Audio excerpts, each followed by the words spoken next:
Guys, welcome to the video, and today I am talking about a very specific topic.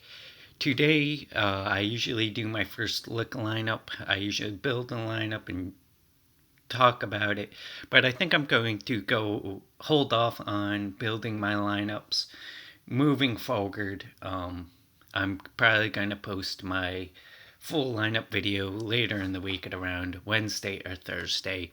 But today is a topic of, are you going to take the wait and see approach, or are you going to pull the trigger on a couple of these guys on this slate?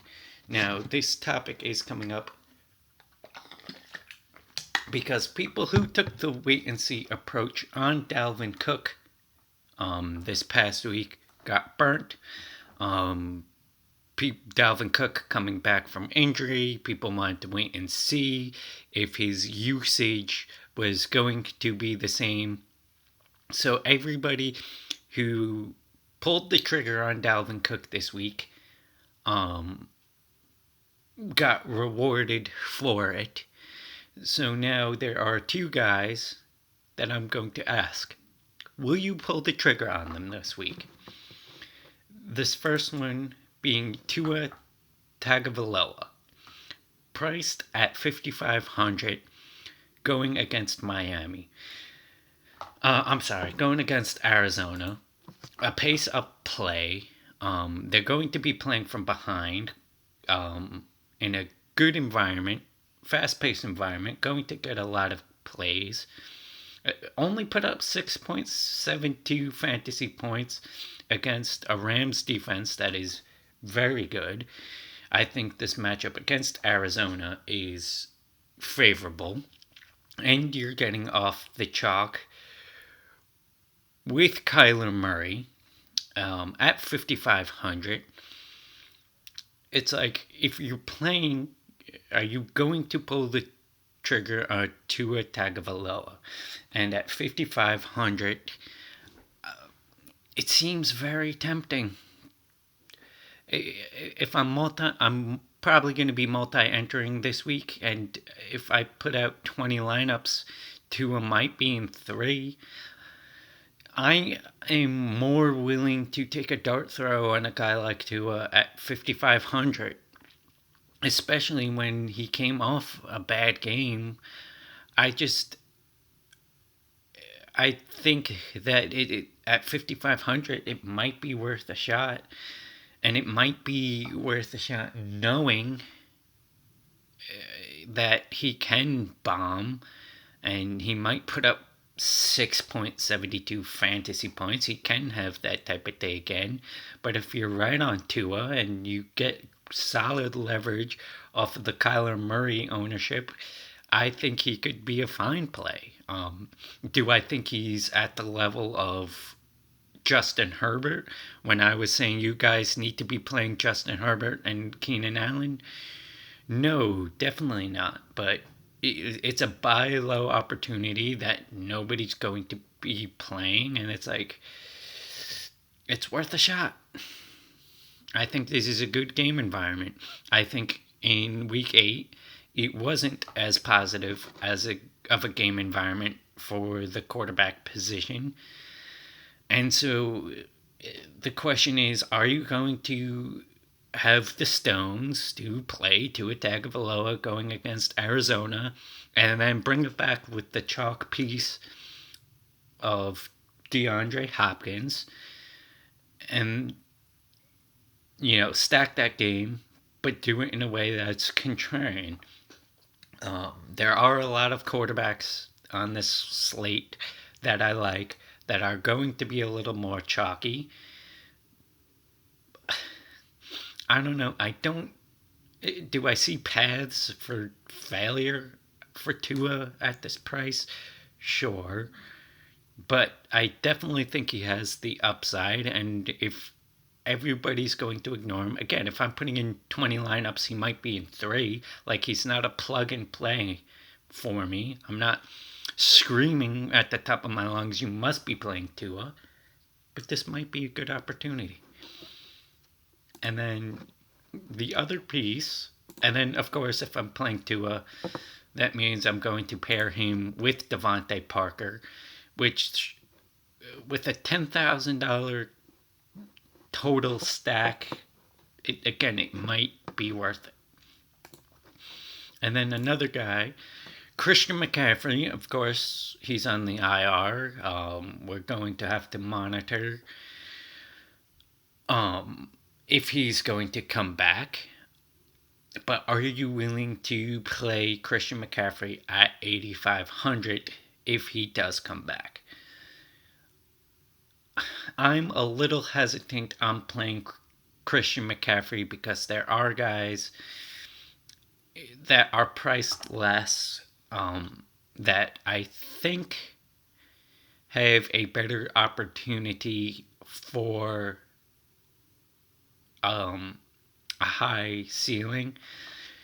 The question for if Christian McCaffrey is he going to get the same amount of volume that he got before going on IR? Which I really, really, really don't think they're going to rush him into a lot of volume coming off that injury, being that Mike Davis has been playing fairly well, being that Mike Davis has the same ability to catch passes. I don't see Christian McCaffrey getting the same volume he was seeing before, which makes him really, really, really hard to play at 8,500.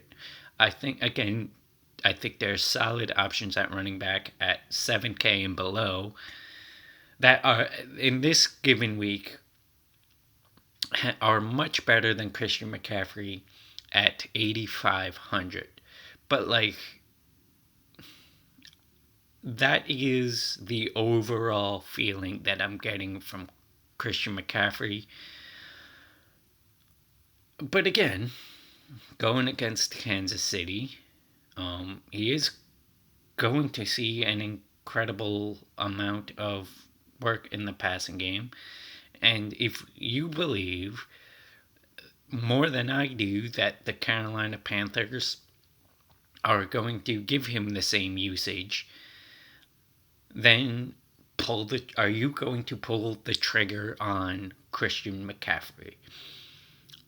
I don't think this is going to be the same situation as Dalvin Cook, as I think the backup for Minnesota isn't at the caliber that Mike Davis is. I think Mike Davis has done enough to prove himself. So those are the biggest question marks for me this week. It is, am I going to pull the trigger on these two guys? And if I do decide to pull the trigger on these two guys, what does that do for the rest of my lineup? Because, like I said on this channel, I don't like just telling you who the best play is.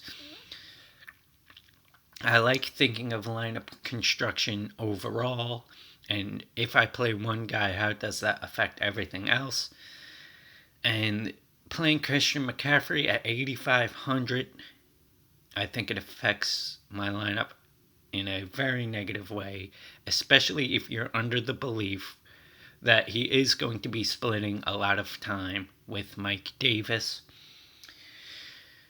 So right now, that is the question. That is what I'm tinkering with, going through on week 9 of the football season.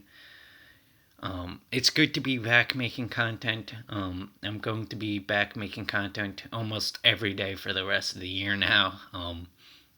It was a good break this week, but I definitely missed making content, and I definitely want to come back to making content. So, yeah, I didn't really miss playing DFS per se, but I didn't miss making videos, and it is good to be back. Especially with the comment section in my relative value video. I really, really enjoyed people coming on my videos and leaving comments and talking not just to me, but to other fellow DFS players who commented on the video. I think that's very cool. I don't want to come on here and have my word be king and have everybody just follow me. I want my YouTube channel to have discourse in the comment section below. And it was really cool to see that. And I really hope that everybody who watches my videos keeps up that energy, because that's what I like to see. I answer pretty much all comments at this point. So leave a comment in the comment section below. Listen to my process, not my picks. I said that. I'm just going to say that. Yeah, so thank you for watching the video.